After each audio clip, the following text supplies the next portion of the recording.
Welcome to Chapter 9. This is the culmination of everything we've been building to in Western art classical music. Chapters 2 through this chapter, really Chapter 1 too, because that's kind of an introduction to all of this stuff. Everything we talked about in Chapter 8 is going to continue here. Music just fragments like crazy. Composers are going in 100 different directions at once. We start with John Cage, often referred to as the true father of modern classical music, truly the avant-garde. A lot of his early stuff is actually conventionally notated, but he was doing unique ensembles like percussion ensembles. He was experimenting with other parameters of music. One of his early famous experiments is what you see him doing here, getting up inside the piano. It was called a prepared piano. He was writing chamber pieces for percussion ensemble that had become pretty famous, some of them.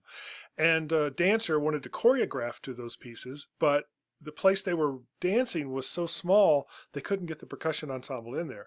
So Cage came up with the idea of creating something called prepared piano, where he put nuts and bolts and rubber bands and all kind of stuff inside the piano to make it more of a percussive instrument. The first piece was called Bacchanal. It was followed up quickly by this one you have in your books, The Perilous Night. You've got the fourth movement of that here. Absolutely fascinating piece. Actually conventionally notated, but because of the way the piano is prepared, sounds very strange. Then Cage went into what's called an anechoic chamber, a truly soundproof chamber where he thought he would hear total silence. And he didn't.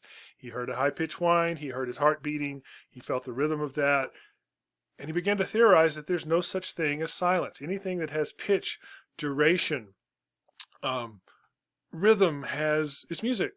And so he began to use chance elements, aleatoric elements in his music to prove that. One of the most extreme is this one right here, 4:33, 4 minutes, 33 seconds of silence. The piece is actually written for piano that can be played on any instrument. And it actually has 3 movements. The first movement says tacit, second movement, tacit, third movement, tacit. What that means is don't play. So the piece is actually the experience of the audience and the performer in a room together for 4 minutes and 33 seconds, very strictly timed. And whatever happens in that time frame is the piece. Now, he went further than that, of course. He began using the I Ching and all kind of chance parameters to come up with what instruments played when, what music was played, dynamics, all different parameters could be figured out by chance. And he did a lot of that in his later music. You have an example of that called 30 Pieces for 5 Orchestras. Now, what it actually is one symphony orchestra split up into 5 chamber groups. But ideally what happens is they're around the edges of the room and the audience is in the center, which is very clever. And there's some notated music, but there's also chance elements between the groups, which is fascinating. You also have a great historical document that I just blew past. This is a conversation between John Cage and the music critic Tim Page. This was actually on the radio, and I talked with Tim a lot about this. He said, you can read it and it's interesting, but to really get it, you had to hear it. So Cage was getting pretty irritated, particularly toward the end. Cage was getting pretty upset, and you could hear that in his voice on the radio, so you got to kind of read it with that tone. One of my favorite modern composers, George Crumb. Here's a guy who uses chance elements, but also has romanticism in his music, all kind of different elements. You have 2 movements of his most famous piece, or one of his most famous pieces, Ancient Voices of Children. In particular, we reproduced the score for that third movement, so you can see it's very, even if you don't read music, it's very meticulously notated, but this is what we call open notation, so there are also chance elements. So this has to happen exactly as he notated it, which is quite complex. And all of these other elements are quite complex, but they are interlaced and connected. When this happens, then this happens. When this happens, then these 2 things can happen. And it's up to the performers to decide the final structure of the piece, so there are chance elements in it as well. Varese, fascinating composer who comes to America, one of the first to experiment with electronic music. A lot of 1950s film scores owe a great debt to Varese. Same with Olivier Messiaen, absolutely fascinating composer. His quartet for the End of Time, absolutely fascinating. He was also into birdsong, and he notated that in his pieces. It's difficult to describe. You have to hear it to really understand it. And then we have some guys who are considered total serialists. Pierre Boulez, Karl-Heinz Stockhausen, Milton Babbitt. Babbitt in particular was known for this.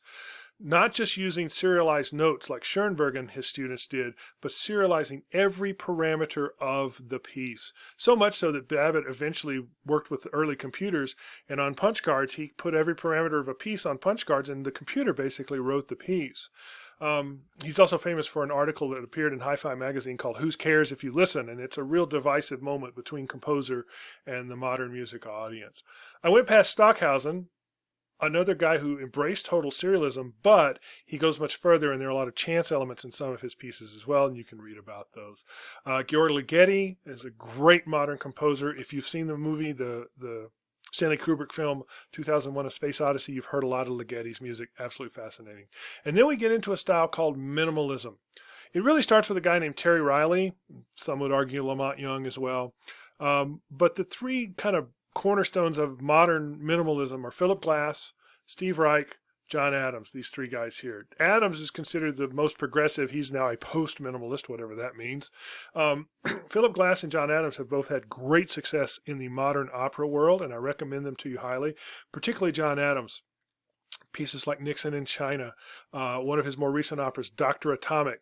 If you're here at New Mexico State, of course you live not too far from the Trinity site, it tells the story of Robert Oppenheimer and the people who created the atomic bomb, and actually portrays Alamogordo and the Trinity site and everything that happened. So pretty fascinating opera.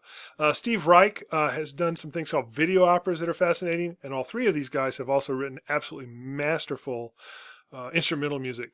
Reich and Adams also both did brilliant sort of musical artistic responses to the events of 9/11. I recommend both those pieces to you highly. And then we finished up with two composers that are considered polystylist, or I like the term eclecticism. Ellen Zwilich is one of my favorites. She's the first woman to win the Pulitzer Prize for classical music. You have a link to it right here, Symphony No. 1. She's written a ton of other great music.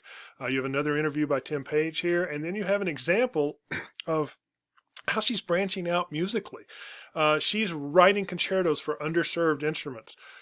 One in particular is the trombone, and she's written a brilliant concerto for trombone and orchestra. You have a movement of it here. Check it out.